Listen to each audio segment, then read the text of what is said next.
Hi everyone, Crista Cowan here with another episode of The Barefoot Genealogist. It is the beginning of a new year, and so it's time to talk about some genealogy goals for 2018.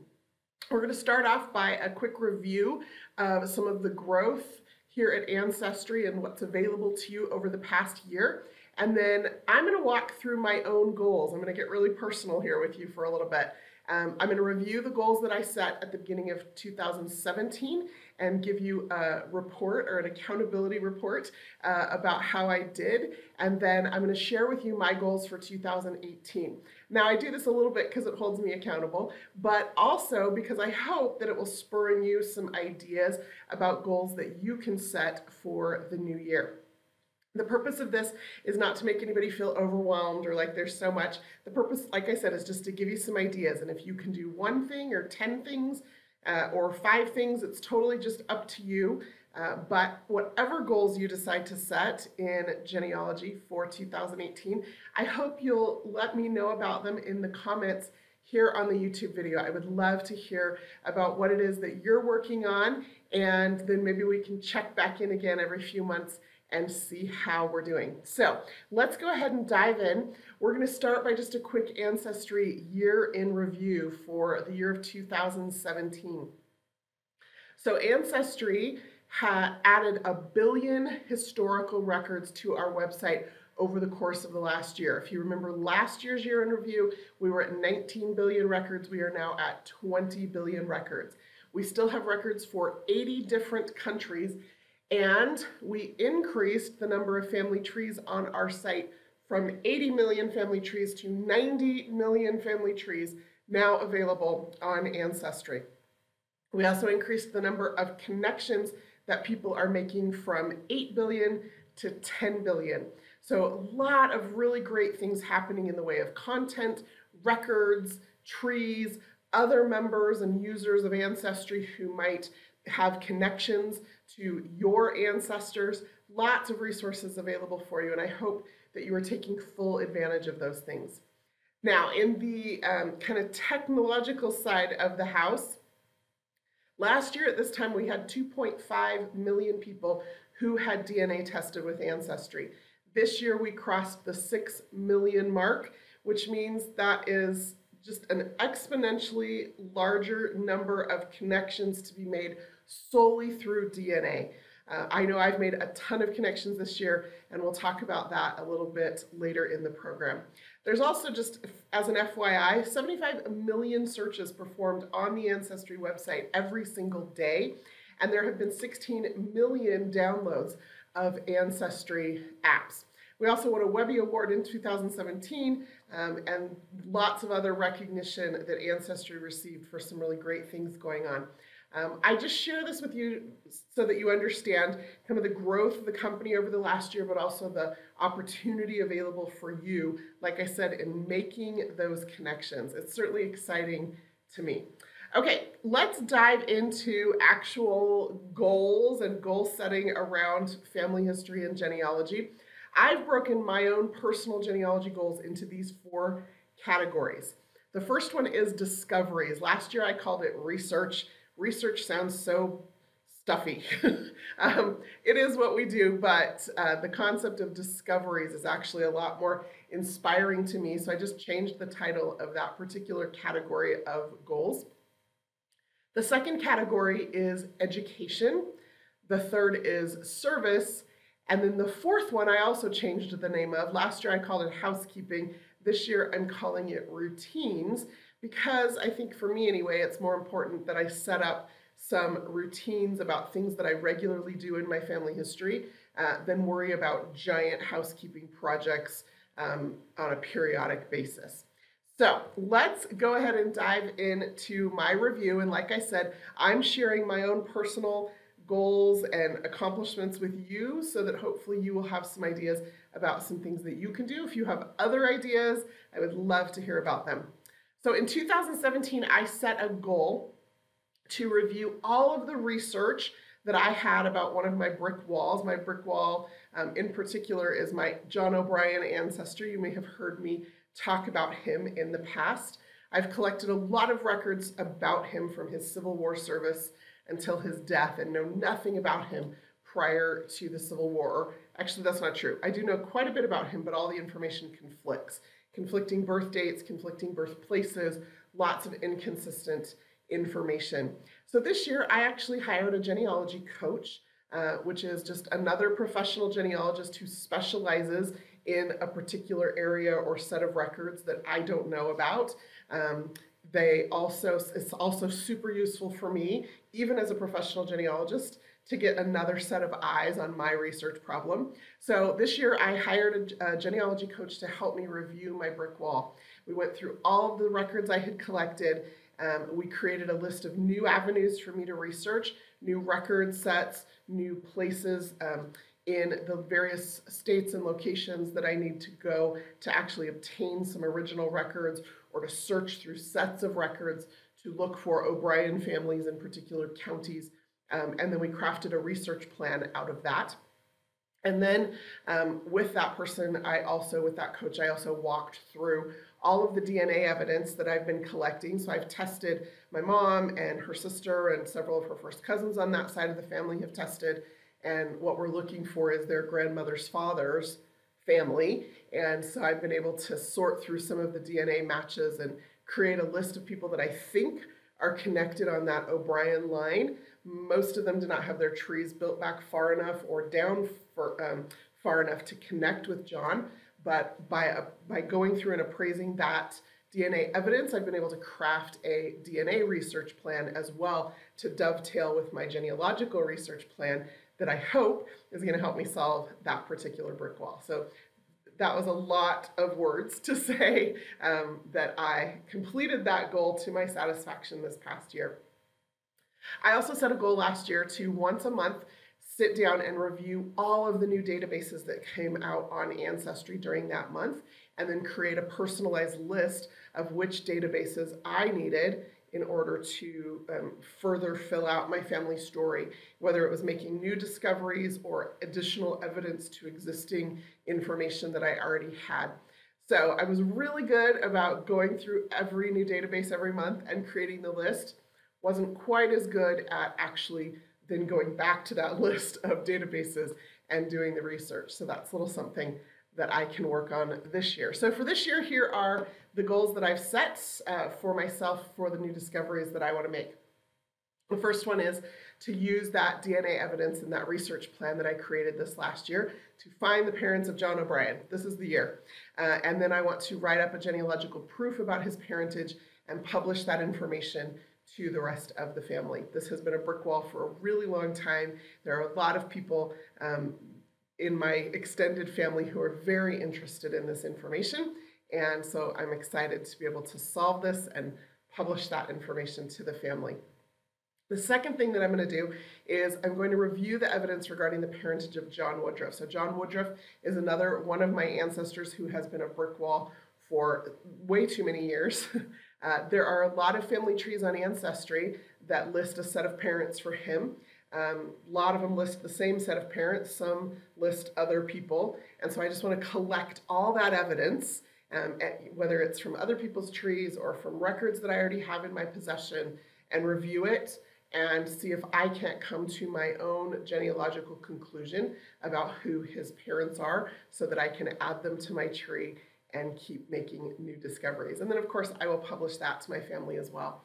Now, I didn't put this on here, but Amy Johnson Crow is on her blog every year. She does a 52 Weeks of Ancestors post. So every week you do a new post about an ancestor. And I think that that is one of the things that I'm going to add to my routines.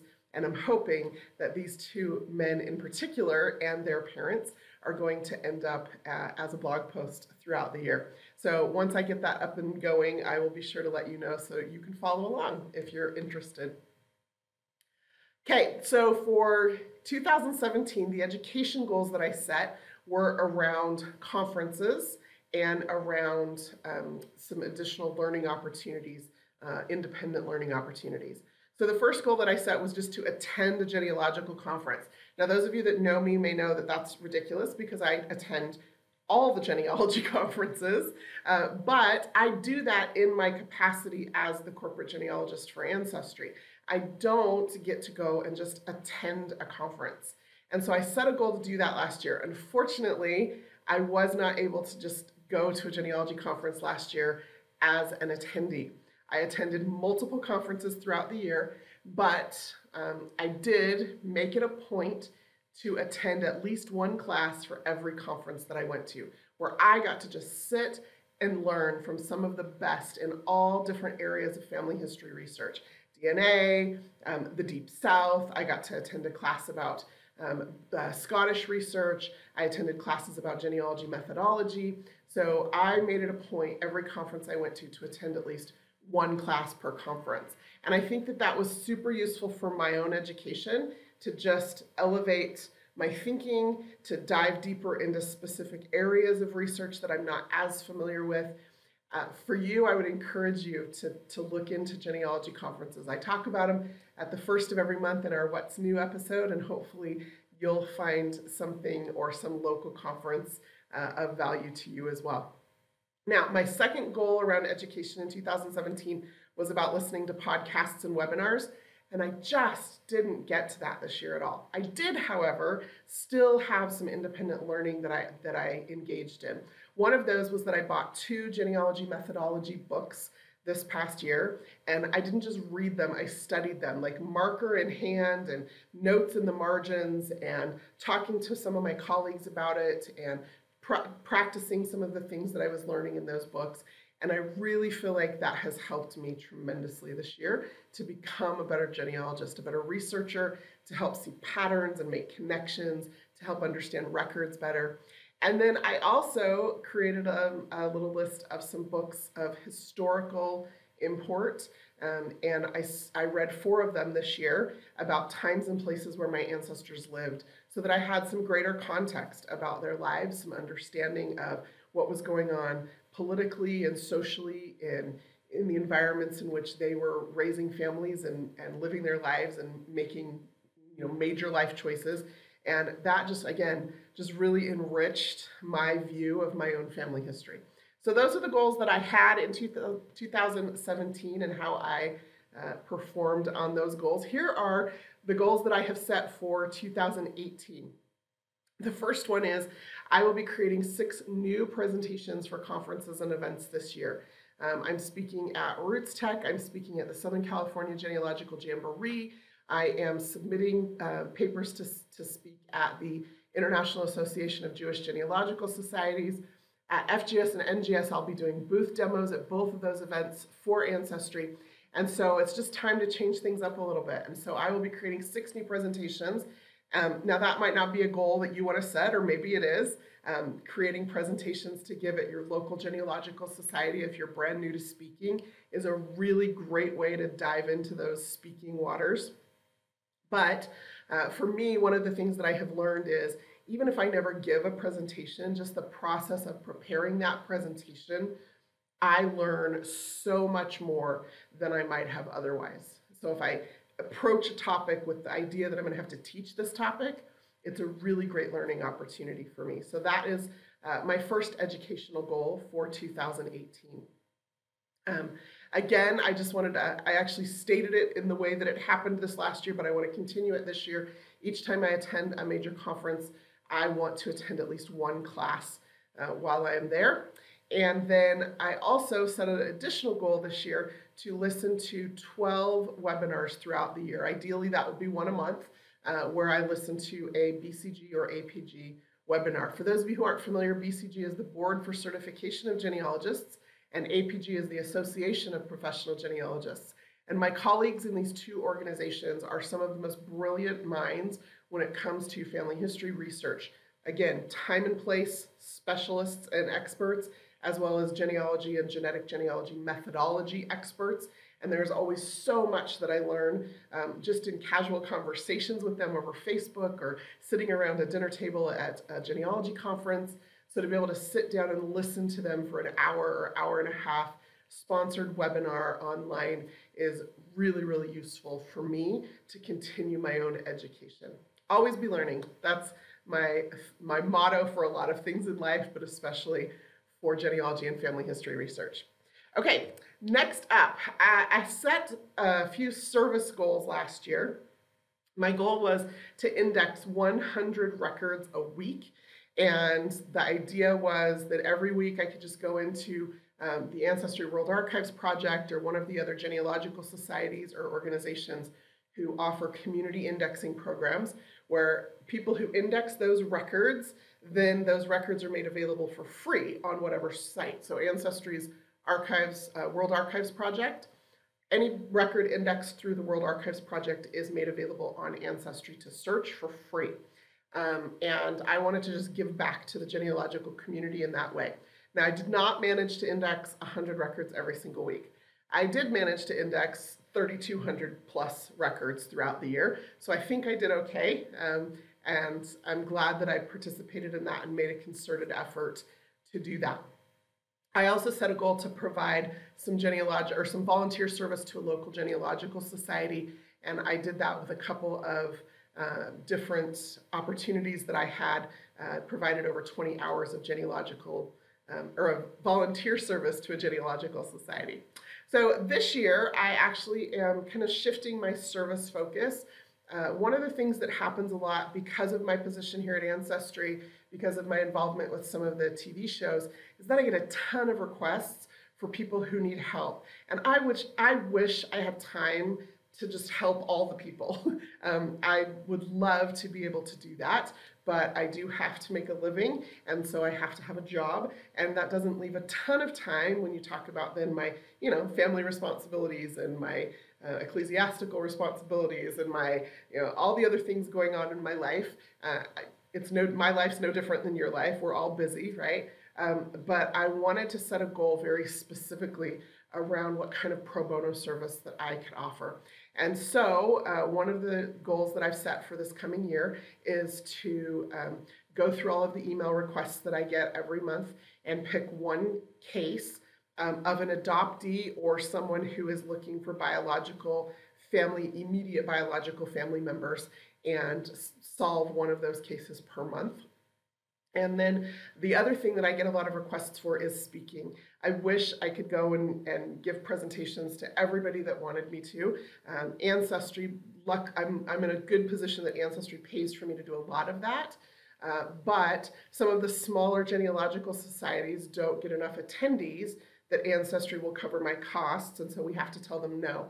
And so I have set a goal myself this year for once a quarter, so 4 times throughout the year, that I will, for free, on my own dime, teach classes for some of the smaller genealogical societies that might not have an opportunity to have me come and speak to them otherwise. So those are my service goals that I've set for 2018. And then finally, I just want to talk a little bit about my routines. And I said earlier, last year I called these housekeeping goals. And what happened was, because I called them housekeeping goals, I treated it a little bit like spring cleaning, in that I wouldn't do anything for a long time and then I'd have like all this paperwork or all this data entry to do, or all this research that I wanted to binge in an entire weekend. And one of the things that I've discovered this year, because I'm not really good at the binge housekeeping, one of the things that I've discovered this year is that if I just do things on a fairly regular basis, then it doesn't build up to be such a huge task. So I've changed the category of these goals to routines this year. And these are some of the routines that I have started to establish that I want to make sure I continue and make more routine. Does that make sense? So the first one, some of you have heard me talk a little bit about this. My dad is one of the reasons that I'm involved in family history. He and my mom took family history classes together in college. My dad was the president of our family association and in charge of family reunions when I was a kid. He's always been super interested in family history and done some research himself. He would bring me to Salt Lake in the summers, and we'd spend time together at the family history library doing research. I know, I was a weird teenager, but he is one of the reasons, he and my mom both, but they're the reason that I'm involved in family history and the reason it's become my career. And then my dad just kind of got busy with his own life and things going on in his career and his his life and his relationship with my mom, and my mom retiring and then wanting to travel and like all these things, like life happens, right? And so he got away from family history for a little while. Well, earlier this year, earlier in 2017, he expressed an interest in getting back involved in family history. He had taken a DNA test for me years ago, and I had those results, and he said, I'd really like to get my own DNA results and maybe your mom's, and maybe you could help me learn how to do this. And so my dad and I started spending time together. We live in separate states, so we call each other up on our little headsets, and every Sunday night, we kind of got into this little habit of me teaching my dad how to do genetic genealogy, teaching him how to understand his DNA match list and how to figure out how they're related. And that has turned into a little bit of a habit. And so I want to make sure that we continue that, and that I set aside time, no matter where I am in the world, that on Sunday evening, and we're kind of late owls, so we usually start about 8:30 or 9 o'clock at night, and we go for 3 hours. Every Sunday evening, my dad and I reviewing our DNA matches and then documenting the connections to those matches. For us, my dad will spend time during the week reviewing the new matches and then marking which ones he wants to work on, so that by the time I call him on Sunday nights, he's got this list of matches he wants me to look at with him. And if he's been able to figure out the connection, he'll just have me review it. And if he hasn't, we'll just get into some serious research. We'll start trolling through census records and obituaries and city directories and yearbooks and anything we can to build out the family trees of those matches so that we can figure out the connection. So lots of fun, really great way to continue to build our family tree, to make some of those family connections, to have a connection with my dad, and that's something I want to continue. Now, the second goal I've set in my routines is connected to that. So my dad and I spend all this time and energy and research hours figuring out how we're related to our DNA matches, and then I am terrible about actually communicating with that DNA match to tell them that I figured it out.